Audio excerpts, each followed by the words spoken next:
NATO leaders once again put their heads together, this time in Washington, D.C., where the alliance's first ever treaty was forged 75 years ago. Bringing 75 years of stability to Europe, it's now looking to do the same against global security threats. You're watching Arirang's special NATO Summit analysis. I'm Kim Dami in Seoul. And today, I'm joined by Victor Cha, Senior Vice President for Asia and Korea Chair at CSIS. He's also the author of a new book, Korea, A New History of South and North. Welcome, Dr. Cha. Thank you. It's good to be with you. Thanks for joining us. So, a stronger rebuke against China and a pledge for stronger support for Ukraine. That's the gist of NATO's Washington Declaration. Billions of dollars have been already sent to Ukraine and $43 billion more has been promised. The question is this the best that the NATO was able to come up with?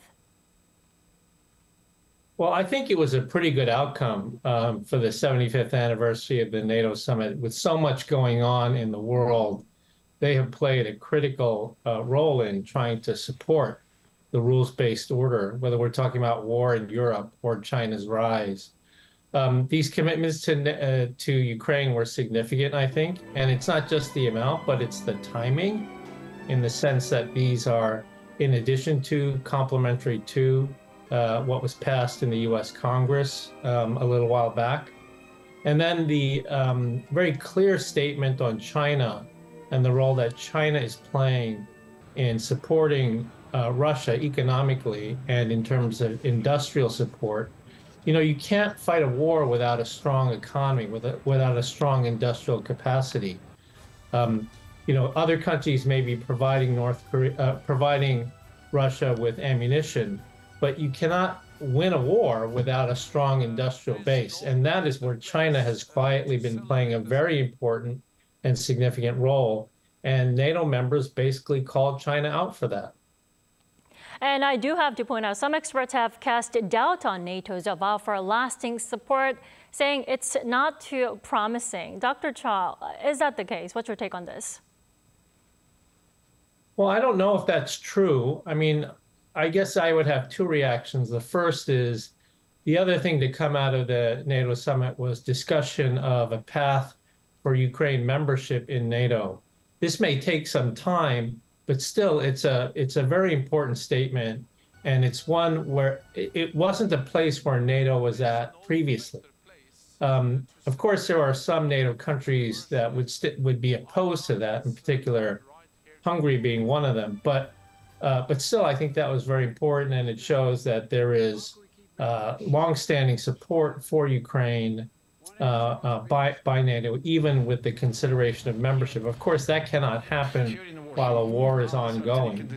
That might be a possibility if there were armistice and if there were other conditions that were in place. But still, I think a very important statement of NATO's resilience. The second, of course, and I think that's what's suggested by your question, is that you know, a lot of sort of NATO's capacity, NATO's confidence in supporting Ukraine in this war is a function of U.S. leadership. And unless you've been living on a different planet, everybody knows that there's an election in the United States this year, and whoever wins that election, I think, has huge implications, huge ramifications for NATO, NATO's resilience. And let's put it this way: the 2025 NATO summit could look very different from the 2024 one, depending on who wins the U.S. election in November. Right. Now, exactly what you're saying, going back to what you just said, then what is it that the NATO members have to do so that their membership remains, you know, tight and solid in the near future and in a long run? Well, I think they're doing many of those things already. I mean, we have certainly seen an increase in defense spending by NATO allies. This was actually something that was raised by Donald Trump. His complaint that NATO countries were not spending at least 2% on defense. Most NATO members, I think, are now at that point or higher. This happened during the Biden administration, but it was something that was brought up and brought to the front burner by Donald Trump. So I think that certainly is important. And while part of this is political will or political volition on the part of NATO leaders, we cannot discount the fact that external factors are compelling NATO leaders to work together. That is, there could not be a more important action-forcing event than a war on your continent by a power that is encroaching further westward. And, that is what we have with regard to Russia and Europe. And I think as long as that threat exists, and it doesn't look like it's going away anytime soon, this will be an important structural factor that continues to compel NATO leaders to stay united and work together. Definitely.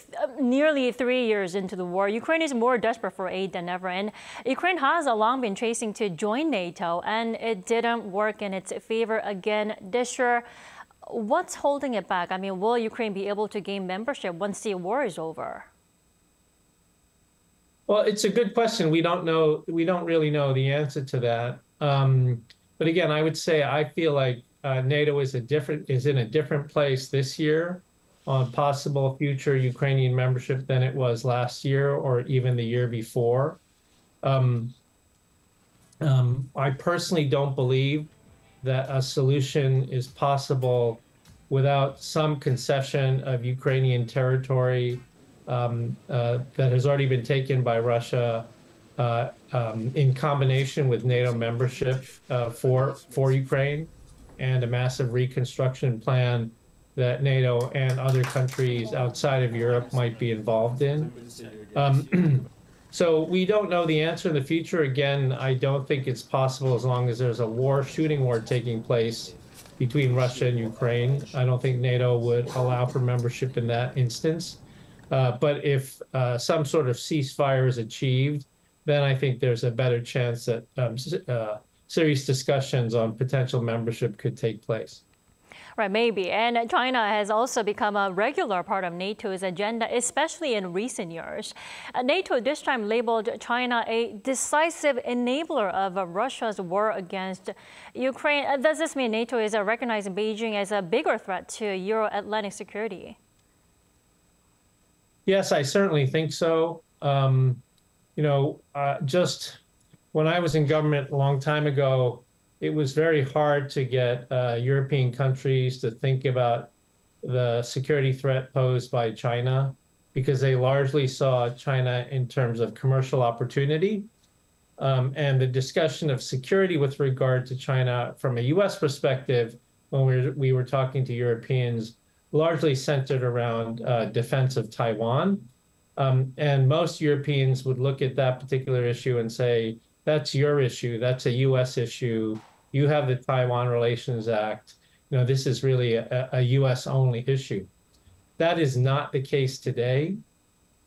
That is not at all the case today. The most obvious bridge between Indo-Pacific and European security has been the enabling support, I think is the word that NATO leaders use, the enabling that China has been doing for Russia by supporting them economically, and that has allowed them to sustain, the Russians to sustain their abilities, their economic capacity in this war. China is not sort of in the fight, obviously. It's not sending soldiers, it's not sending weapons, but it is providing a great deal of economic and industrial support that allows Russia to continue this war. So this is very much a case in which something that is emanating from Asia has a direct effect on European security. And so if, even 5 years ago, it was hard to have a conversation about the Indo-Pacific and European security theaters being connected, that is just a foregone conclusion. It is a reality today. We haven't even gotten to talking yet about DPRK in Russia, but the combination of what China is doing and what DPRK, North Korea, is doing is registering with the Europeans and with Indo-Pacific partners as there's no longer two theaters. There is one theater and it's interconnected. Right, like you said, this all ties into the snowball and military cooperation between Russia and North Korea. But the question is, will NATO calling them out be able to actually stop the two from deepening their risky ties? I mean, what practical measures should there be to actually stop the two?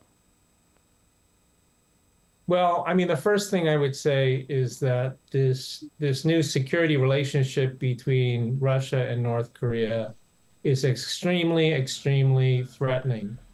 It's directly threatening to European security because North Korea has provided, according to the South Korean Defense Ministry's estimates, public estimates, over 5 million rounds of ammunition, 155s, as well as others.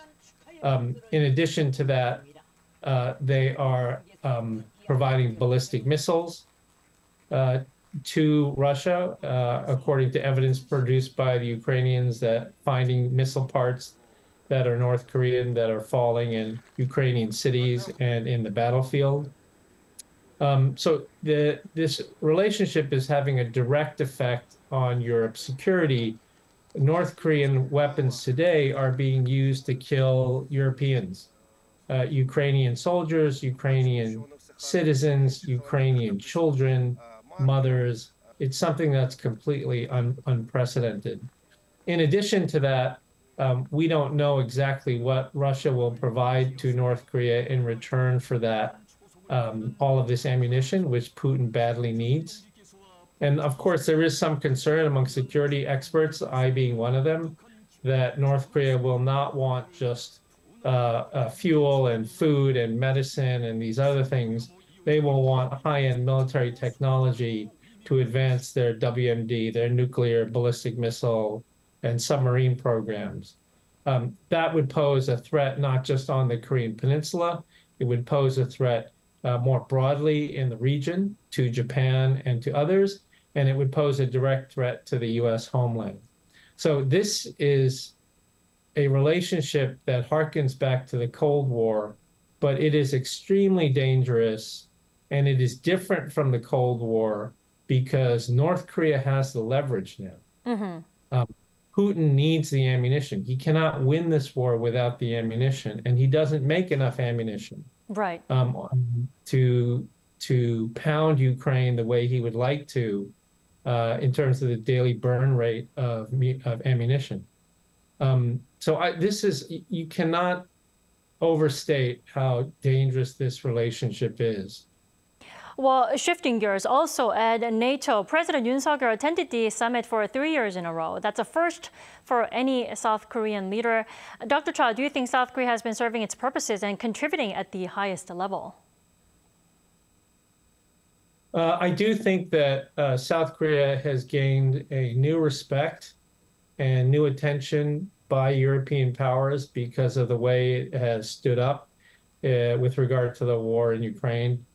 The provision of humanitarian assistance, the provision of indirect military support, Korean plans for participating in reconstruction of Ukraine, and the very public position that the Yoon government has taken in terms of defending freedom and democracy, far away from the Korean Peninsula in Europe, but directly connecting the threat to Ukraine and Europe to South Korea's own security.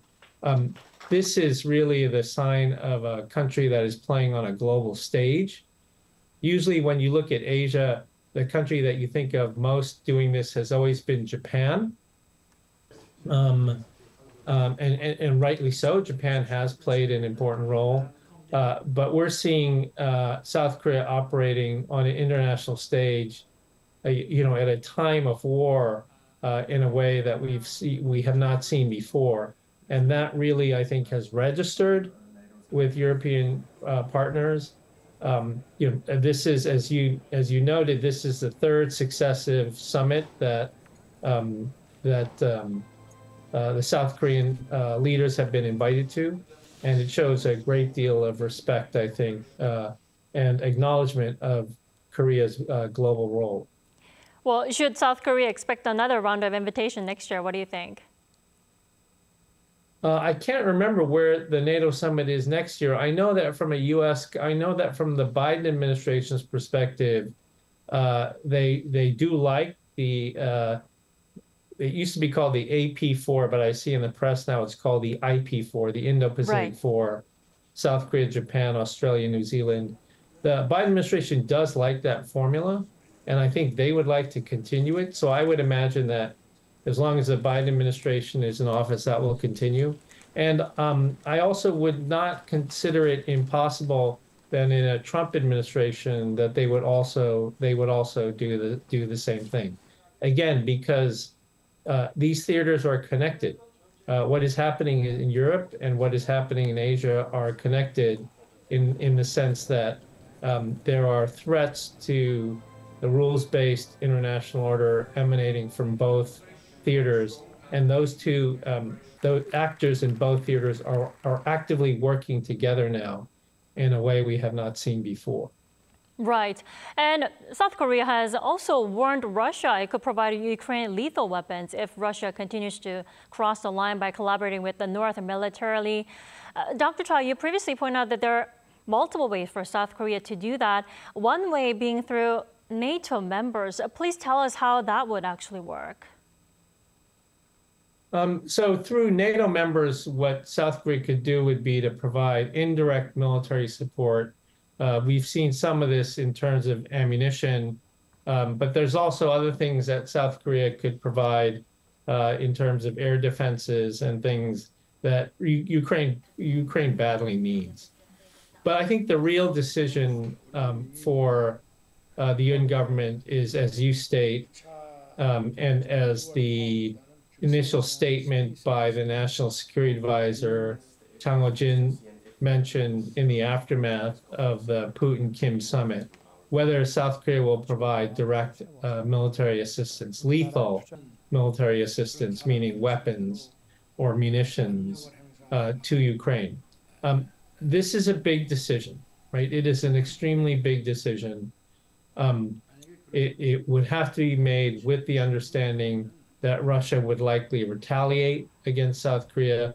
That certainly would not be in the form of necessarily any sort of physical attack on South Korea, but that Russia would find ways to retaliate against South Korean companies, against South Korean citizens, against South Korean nationals, because they would consider South Korea as an active combatant in the war. So it's a very difficult decision. I have no sense of how the UN administration is thinking about that. But the fact that they did make that statement at a very high level, coming from the presidential office, directly after the summit agreement, the security agreement between Putin and Kim, certainly was put out as a feeler or putting down what a marker, if you will, a policy marker that they are leaving that option open. And Ambassador Michael Carpenter, he's the senior advisor for Europe at the White House and the National Security Council. He said ahead of the NATO summit that NATO is not expanding into the Indo-Pacific. Will it always be NATO plus IP4 members? Yeah, I think so. I don't imagine that there would be an expansion of NATO into the Indo-Pacific. NATO was created at the end of World War II, at the beginning of the Cold War, for the purpose of dealing with a very real threat of a war started by the Soviet Union across the Western Front. And so over time, of course, this has changed, but the NATO identity still is very much as a collective defense organization in the heart of Europe. What we're seeing happening in the Indo-Pacific region is a building and augmentation of the U.S. bilateral hub and spoke system that was created in the aftermath, created sort of at the beginning of the Cold War and in the aftermath of the Korean War. But what is different now is that these different U.S. alliance treaties with Japan, South Korea, the Philippines, Australia, Thailand, and of course the partnership with Taiwan and other arrangements with Singapore and others. This is sort of evolving into more of a multilateral framework. So it is not a NATO of Asia at all, but there is a great deal more interaction, exercising, coordination taking place, intelligence sharing taking place among U.S. allies in the Indo-Pacific with regard to the threats from China and North Korea in particular. So, at one point there was talk about NATO opening an office, I think, in Japan, and there was some opposition to that. I think that's certainly possible in the future. We could see that sort of thing happen. But I think that the security architecture that's being built in Asia is organic to Asia, and it is evolving as a result of policy choices made by the Biden administration, President Yoon, Prime Minister of Japan, and others. And that is very different from what has evolved in Europe. Right, NATO still may be open to embracing more Indo-Pacific partners, but keeping it the way it is for now. The U.S. officials, actually, the Carpenter's comment came after North Korea slammed Seoul, Washington, and Tokyo for conducting their first trilateral multi-domain military drill last month, saying the three sides are trying to form some sort of an Asian version of NATO partnership. Is an Asian version of NATO even possible? What do you think? So the first thing I'll say to give historical context is this is the way during the Cold War the communists had always described the U.S., Japan, Korea trilateral relationship. They saw it, they would denigrate it by saying this is a NATO of Asia. So this talking point is not a particularly new one. Having said that, I think that given what is taking place in Europe in terms of the war, what is happening in the Middle East in terms of war, this new security relationship between Russia and North Korea, the so-called axis of upheaval, as Richard Fontaine and Andrea Kendall Taylor, two scholars, have have identified it in terms of Russia, China, North Korea, and Iran. This does create an environment in which allies need to think collectively about security. And so if I had one criticism of the 75th NATO summit was I would have liked to see on the sidelines of that, the US, Japan, Korea, and other Indo-Pacific partners like Australia come together and make some sort of collective defense declaration among them. Given all that is happening now in the security environment in Asia. That did not happen. There were other things that happened instead of that. But I think it makes sense to do that given the current situation. Dr. Cha, before I let you go, South Korean President Yoon Suk-yeol and U.S. President Joe Biden signed a deal on a nuclear deterrence on Korean Peninsula, combining South Korea's conventional weapons and also the U.S. nuclear assets. Will that actually tame North Korea and all the threats coming from the north? Well, it's a good question. I think my response would be that it's not going to stop North Korea from building its nuclear weapons programs and ballistic missile programs. It will not do that.